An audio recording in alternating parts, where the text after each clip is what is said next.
Bila masa sesuai untuk kamu start ambil pekerja lah. Maksud saya pekerja tetap lah untuk pekerja dengan kamu sebagai kontraktor.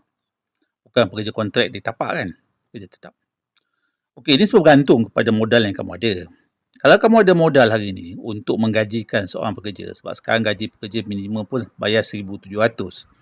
20 tahun dulu masa saya buka bisnes, gaji minimum lebih kurang 7,800 je. Sekarang dah 1,700 kan. Jadi kalau kamu ada modal, ambil lah pekerja daripada mula. Tak ada masalah. Kan? Cuma, kalau misalnya kamu nak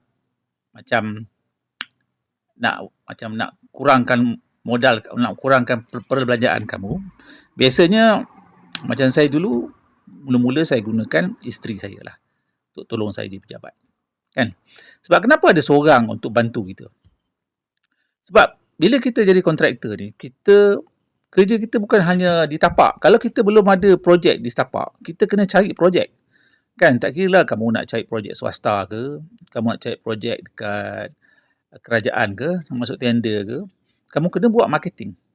Sebab jadi kontraktor ni, kamu tak boleh duduk office untuk tunggu orang untuk orang bagi projek kat kita. Kita kena keluar jumpa orang. Jadi, kita kena berjalan lah. Kalau contohnya kita dalam satu kawasan tu, atau satu bandar tu, kita nak target majlis kan. Kita kena berjumpa lah orang majlis. Kan? Dalam majlis tu mungkin kita kena jumpa semua engineer dekat majlis tu. Perkenalkan diri kita. Siapa kita. Apa yang kita boleh buat.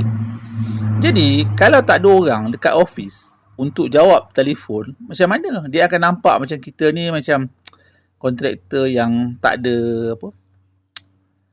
Yelah, tak serius lah basically. Kan? Sampai kalau call office pun tak ada orang jawab. Kan? Jadi, bagi saya, buat permulaan lah. Kalau kita nak buat tender kecil-kecil tu, okey lah. Kan? One man show tu okey lagi. Kan? Tapi pastikan ada orang jawab call lah. Kan? Ada orang jawab call tu bila call office. Kan? Jadi, jangan sampai bila orang call office tu, tak ada orang jawab. Kan? Itu jadi masalah. Tapi bila kamu dah masuk tender, kalau kamu kata nak masuk tender besar-besar, besar tu maksud saya 50,000 ke atas lah. Tu kira dah besar lah tu. Jadi kamu dah kena start at least, kena ada satu orang kerani. Kan? Yang ada SPM, kena ada seorang kerani. Kan? Sekarang 1,700, jadi kamu kena standby lah. Sebulan 1,700. Ada ke, tak ada projek ke, kena standby lah. Sebab tu saya kata, kena tengok juga modal kamu. Okey? Itu saja perkongsian saya hari ini. Dapat manfaat, boleh kongsi dengan kawan-kawan. Kalau perlu bimbingan dari saya, DM saya. Assalamualaikum warahmatullahi wabarakatuh. Bye-bye.